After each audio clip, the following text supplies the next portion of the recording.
Setelah menyingkap jalur gurun, Ahanbat menghadapi ancaman baru.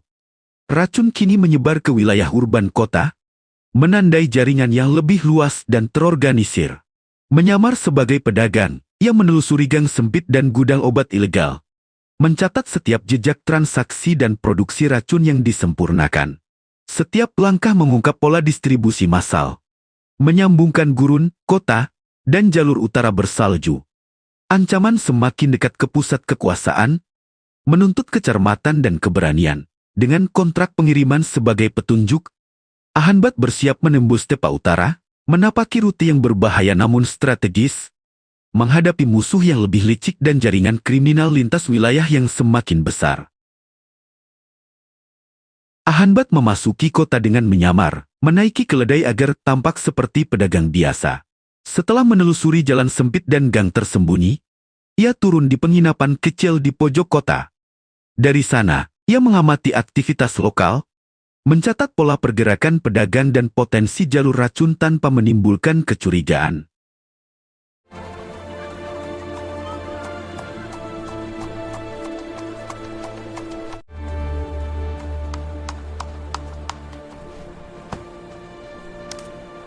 Tuan, aku ingin sewa kamar di atas yang bisa melihat ke seluruh kota. Apakah ada? Ya, tentu ada. Mari kita atur. Tapi kamar di atas kamar mewah, tentu harganya lebih tinggi. Apakah Anda berminat? Tidak masalah. Ahanbat mengawasi seluruh pergerakan kota dari atas balkon penginapan.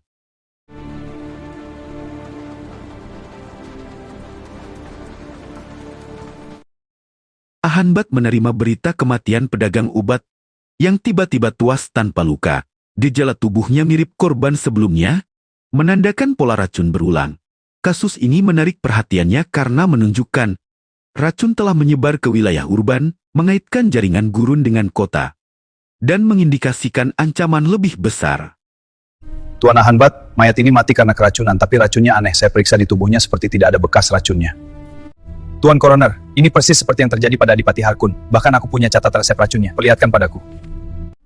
Betul, ini racun keras yang diracik secara rahasia. Terima kasih Anda sudah memperlihatkan kandungan racunnya. Ini, sama-sama.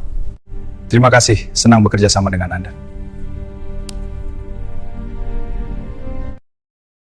Ahanbat menyusup ke gudang obat ilegal di pinggiran kota. Bergerak diam-diam untuk menghindari penjaga. Ia memanjat pagar dan mengendap masuk. Memeriksa rak dan tumpukan kotak, setiap detail dicatat label, residu, dan jejak tangan, mencari bukti distribusi racun yang menghubungkan kota dengan jaringan gurun.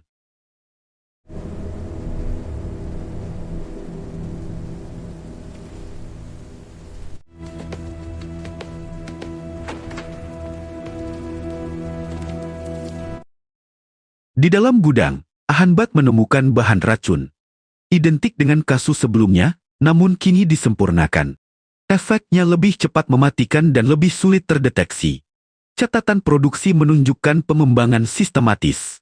Halaman ini menegaskan bahwa jaringan kriminal tak hanya menyebar, tapi terus meningkatkan racun untuk target politik berikutnya.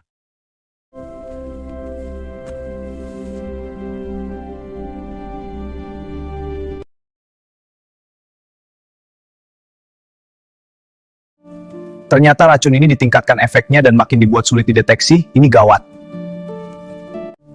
Pantas saja mayat penjual obat itu sulit dideteksi racunnya ketika diautopsi. Ahanbat meneliti catatan transaksi dan menemukan pengiriman besar menuju wilayah dingin di utara. Jumlah dan frekuensinya tak wajar untuk uji coba.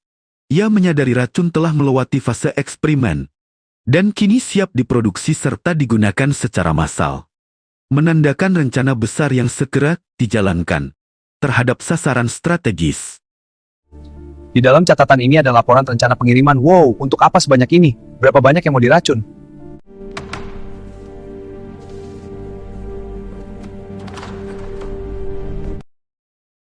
Ahanbat mendekati pihak keamanan lokal dengan hati-hati, menunjukkan tanda resmi dari kerajaan Valgalen. Sebagai bukti otoritasnya, ia menyampaikan temuan racun dan catatan transaksi, menjelaskan potensi ancaman. Dengan sikap tegas namun sopan, ia memastikan petugas memahami urgensi kasus, sekaligus menjaga identitas dan tujuan penyidikannya tetap rahasia. Namaku Ahanbat, petugas resmi kerajaan Valgalen, ini tanda tugasku. Hormat Tuan Ahanbat, apa yang bisa saya bantu? Aku sedang menyelidiki kasus racun dan pembunuhan berantai. Aku menemukan sebuah gudang sebahan bahan racun itu. Rencana akan dikirim ke utara dalam waktu dekat. Masalah gudang aku serahkan pada Anda. Baiklah, kami akan segera menindaklanjuti. Setuju, mari kita periksa detailnya. Saat hendak meninggalkan kota untuk menelusuri jalur lebih jauh, Ahanbat disergap pembunuh-pembunuh terlatih di gang sempit. Duel terjadi sengit, gerakan cepat dan strategi cermat saling bertukar. Dengan kecerdikan dan ketangkasan, Ahanbat berhasil menundukkan semua musuh, meninggalkan jejak penting yang mengarah ke jaringan kriminal lebih luas.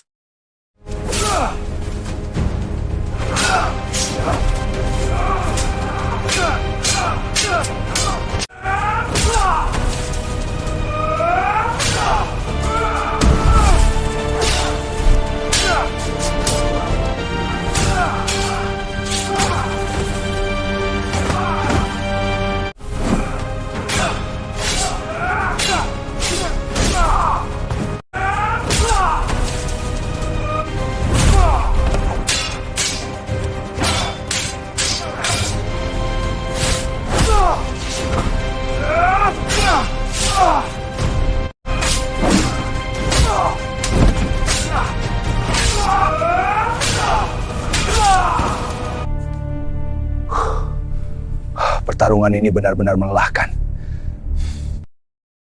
Di salah satu jenazah, Ahanbat menemukan kontrak pengiriman.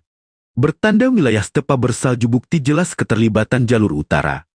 Dengan informasi ini, ia memetakan rute lengkap jaringan. Kutan, Gurun, kota, hingga utara, menunjukkan distribusi racun terorganisir dan lintas wilayah, serta mengungkap skala konspirasi yang semakin besar. Apa ini? Kontrak pengiriman racun? Tujuannya wilayah stepa bersalju, sangat jauh.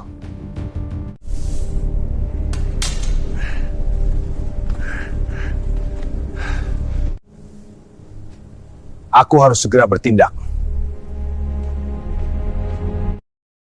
Kasus kota berhasil diungkap, namun jaringan racun dan konspirasi masih aktif. Ahanbat menyadari ancaman kini mendekat ke pusat kekuasaan, target lebih strategis. Dengan persiapan matang, ia meninggalkan kota, kembali melintasi wilayah Gurun, tetapi kali ini dia sendirian. Ahanbat meninggalkan kota setelah urusannya selesai. Setelah berpengalaman sebelumnya melakukan perjalanan Gurun, kini dia melakukan perjalanan sendirian dan memacu ontanya. Dia berhenti di setiap pos transit yang mirip kota kecil, kota yang mirip rest area.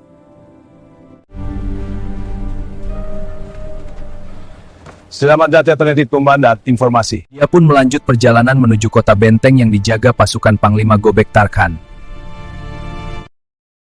Sebelum menembus stepa bersalju tipis, Ahanbat kembali ke benteng Gobek Tarkhan di timur laut Gurun. Dia berkonsultasi kepada Panglima Gobek. Disarankan memilih jalur yang lebih aman dan dikenal. Ia akan pergi ke utara menyamar sebagai pengelana. Panglima Gobek, aku ingin berkonsultasi kepada Anda mengenai rute jalur utara. Kasus ini mengarah ke wilayah utara. Kamu benar, Ahanbat. Jalur utara lebih aman melewati wilayah sini daripada langsung dari kota Gurun. Jalur ini lebih mudah dilewati. Kamu bisa melewati wilayah sini. Sinilah lokasi yang akan kau tuju, jaraknya 800 km dari sini. Terima kasih sudah menonton kisah saya. Kisah yang penuh keberanian. Saya harap kalian menikmatinya. Jangan lupa subscribe, like, share, komen.